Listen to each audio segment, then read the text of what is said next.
happening, gang? It's your boy Retro back again with another reaction video. Yeah. Today we got another huge update. You guys can probably already tell that it is going down. Just by that title alone, you guys are definitely gonna want to check this one out, as it looks like that corrupt New York Attorney General Letitia James just did just about the dumbest thing that I think she could have done amidst all of her legal woes, as she just admitted guilt to all of her crimes live on camera. Guys, I'm excited to get into it, so we're gonna hop straight into it. All I ask that you guys please hit that like button, hit that subscribe button, and without further ado, let's hop straight into it, folks. Check this one out. All right, so we're here again with our lead man, Sam E. Antar, the independent fraud investigator, back with yet another breaking news update, saying that the New York Attorney General Letitia James just committed fresh federal crimes on a podcast with over 869,000 subscribers.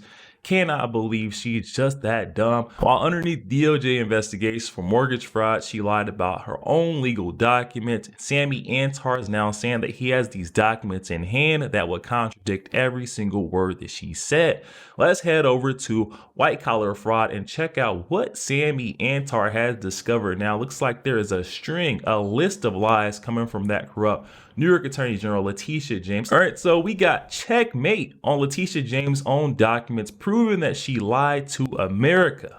Oh boy, let's get into it. They say the cover-up is always worse than the crime. Letitia James just proved that axiom in spectacular fashion. Says in a desperate attempt to explain away her documented mortgage fraud documented in public records, New York Attorney General Letitia James went on Pod Save America with over 869,000 subscribers and told lies so brazen, so easily disproven that she may just have committed fresh federal crimes during an active DOJ investigation. Sammy Antar is saying that he has her actual power of attorney and every single word she said about it was false. There's a house in Virginia that I purchased that I was a co-signer with for my niece. My niece's children, and I wanted to have her home. And so I co-signed the home. When I signed the power of attorney, I did it electronically. I wanted my niece to basically sign for me at the closing. At the bottom of the power of attorney, it indicated that I was a resident of Virginia. Prior to that, I had indicated to the mortgage broker in caps, all caps, I am not a resident of Virginia. You're Tish from Brooklyn. I'm Tish from Brooklyn, period. And in the mortgage documents, it indicates whether or not you plan on being a resident of Virginia, and I marked no, no, no. But of course, those were not publicly available. The only public document that's available is the power of attorney, which was not a basis for the mortgage. All right, Sammy Antar is saying that this isn't just political spin or damage control gone wrong, but this is a sitting attorney general lying about her own legal documents while federal prosecutors watch. It's obstruction of justice happening in real time, broadcast to millions of Americans. How stupid could you be? Oh my, I thought Letitia James was done with these hiccups, but it looks like her attorneys are not telling her just to simply be quiet. It's the cardinal rule, just shut up. Oh my. And the most damning part, her own government employees witnessed the original fraud. Let's go through that. Letitia James says, quote, there's a house in Virginia that I purchased that I was a co-signer with for my niece's children, and I wanted her to have a home, and so I co-signed the home. When I signed the power of attorney, I did so electronically. I wanted my niece to basically sign for me at the closing. At the bottom of the power of attorney, it was indicated that I was a resident of Virginia. Prior to that, I had indicated to the mortgage broker in caps, all caps, I am not a resident of Virginia. You're Tish from Brooklyn. I'm Tish from Brooklyn, period. And the mortgage document indicates whether or not you plan on being a resident of Virginia, and I marked no, no, no. But of course, those were not made publicly available. The only public document that's available is the power of attorney, which is not a basis for the mortgage. And that right there is the comment in question. Was this not a basis for the mortgage? Did you not qualify for this mortgage and insurance based off of these lies that you stated on these documents, on this power of attorney? I don't know. That's what's in question right now. Sammy Antar laying it all out, saying every single substantive claim in this statement is demonstrably false. And we're going to run down the list of lies. We got the lie number one was the electronic signature fantasy. James claims that when she signed the power of attorney, she did so electronically. And here's the actual document proving that that is not true at all. We can see here, and I can try to blow it up just a little bit. If you guys can't see, move. Those that are sitting in the back, I would ask that y'all move to the front if y'all can see the screen a little bit better. But it says, and the witness ups, we have two different witnesses. Letitia James also signed. This looks like a wet signature to me. I mean, this does not look like an E sign. You can even see where the pen kind of fades out a little bit. You know how these ballpoint pens go. They kind of fade out sometimes. So you can see that in this penmanship, it's definitely a wet signature, not an E sign. And there was also two in-person witnesses who signed under penalty of perjury. Looks like folks from her office. We declare under penalty of perjury that foregoing is true and correct. Two different signatures alongside Letitia James, proving that this was not an E sign. So Letitia James is lying about the basic fact of how she committed the mortgage fraud documented in the public records. Now we're on to lie number 2, which is at the bottom of the page, where she says in bold cap letters that she said she would not be a resident of Virginia, and this is a blatant mischaracterization. All right, you guys, so I had to blow this up a little bit more so you guys could see. I know it's kind of hard to read, but this is the actual document that Letitia James signed with her niece, and also had two witnesses of this signing, the specific power of attorney. She said she declared it at the bottom, but looks like it was declared in the middle. And it says, I hereby declare that I intend to occupy this property as my principal resident. It's right there, as clear as day in the middle of the page. So Miss Letitia James caught in yet another lie. Okay, let's move forward, though. James is definitely mischaracterizing her own document to minimize the significance of the false sworn statement that triggered federal investigation. Lie number 3 is the governor witnesses that she can't explain. What I said earlier, there was two different witnesses that also signed this. It says what James conveniently forgot to mention was the document reveals her false declaration was witnessed by two employees from the New York Attorney General's office. So we can see, in addition to Letitia James' wet signature, not E sign, this was not an E signature, or her niece clicking a button and it put Letitia James' signature on there. Letitia James put that pen to that paper and she signed. In addition to that, we have two witnesses that also seen Letitia James signing this under penalty of perjury, and they were present when Miss Letitia James made her false declaration.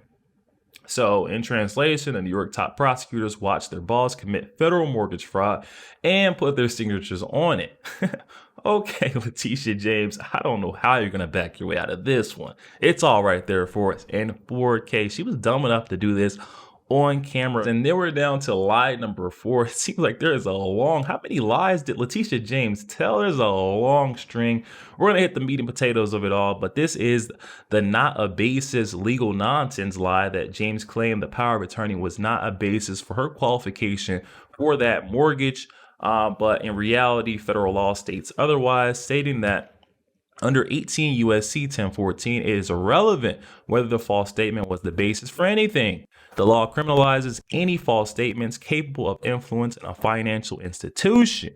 Okay, so her lie on that power of attorney, even if it didn't qualify her for the mortgage or for the insurance policy, it does not matter. Just the fact that that false statement was capable of influencing a financial institution, it's criminal. That's it right there. She's violated the law. Then goes on to say that the sworn power of attorney declaring the intent to occupy as principal residence is absolutely capable of influencing things like loan compliance audits, quality control reviews, investor requirements, and future enforcement actions. More importantly, the power of attorney was filed with the mortgage as part of the official loan package, making it directly part of the federal financial transaction. So she's not going to be able to back away out of that one either, guys. Then we're on to lie number 5. I believe this is the last lie. This is the Brooklyn property that she will not discuss. And this is where James tried to classify that 5-family dwelling as anything ranging from a 2 to a 4-family dwelling, depending on how James felt in that filing period, with James completely omitted any mention of her 20-plus year pattern of mortgage fraud involving her Brooklyn property at 296 Lafayette Avenue. All right, so Letitia James has got herself in even more stuff. Wow. So now we're getting down to the good stuff, why the financial benefit calculations do not matter here. Unlike typical mortgage fraud case where prosecutors must prove financial motive through quantified benefits, James' case provides direct documentary proof of criminal intent through her contradictory sworn statements made 15 days apart. Federal law under 18 U.S.C. 1014 doesn't require proof of financial benefit to the defendant, evidence that the false statement influenced the decision, quantify harm to any party, or successful completion of the transaction. So there doesn't need to be a lot for Letitia James to get nabbed on this one right here. Just has to get the false statement inside of there, which we already seen on that sworn power of attorney. She made a false statement saying that she was going to be living in this property is going to be her principal residence, but that was impossible. And now we're down to the final point. Why is this interview making everything nuclear? Why could this potentially blow up the entire Letitia James scandal? Her case says James' interview lies aren't just embarrassing, they're additional federal crimes. 18 U.S.C. 1001, false statements claiming electronic signature when it was notarized from James. 18 U.S.C. 1503, obstruction when James misled the public during the federal investigation, and perjury if she repeats these lies under oath. But I hope she's not dumb enough to do all of that. If she goes up there in court during her case and decides that she's going to repeat these same lies, oh, she's going to be nailed. She's going to be nabbed. I just fail to see the prosecution letting her slip out of this one. Letitia James just got herself checkmated. Yo, there we have it, guys. Oh my goodness. We're quickly learning that Letitia James is not the brightest bulb in the box. I mean, to go on live on a podcast and admit your crimes and then to lie about crimes, trying to cover things up. We have it all in black and white. That's truly foolish stuff. Foolish behavior from that corrupt New York Attorney General Letitia James. I don't think she's going to be able to walk back or get her way out of this one simply screaming baseless, baseless, baseless. We seen her. She definitely screamed that during this podcast. I'll leave the link to that if you guys want to watch that full thing in its entirety. I believe it's like a little bit over 30 minutes of Letitia James just going on Pod Save America. I can't even believe they allowed their platform extended that for Letitia James lies, because that's all she does. She tries to lie and put everything. This is somehow going to be Donald Trump's fault that she's being come after for being, she calls it, targeted for her crimes, her fraud. We see it's all right there. Sammy Antar, man. God bless him. We got to be thankful for Sammy Antar, the way that he just lays it all out there. The DOJ, he said gift wrap for the DOJ, and he meant it. He did not lie, because this is a step-by-step tutorial on how to prosecute Letitia James. I wish I was a member. I wish I was an official on the DOJ. I could come after Letitia James, because I feel like after getting the information, all of what we know now from Sammy Antar, I feel like it's so simple that I could prosecute her myself. Nah, I'm just kidding, guys. Let me calm down. I'm getting a little too big on myself. But you get a look. I mean, look at how much information and ammunition the prosecutors have against Letitia James. I mean, this is an open and shut case. Can't wait till this thing gets kicked off. The DOJ starts taking this thing seriously, guys. But definitely hop in the comment section. Comments are open. I'm excited to hear what you guys are thinking on this one. Also, make sure you guys please hit that like button, hit that subscribe button if you'd enjoy more content like this. Catch you guys on the next week.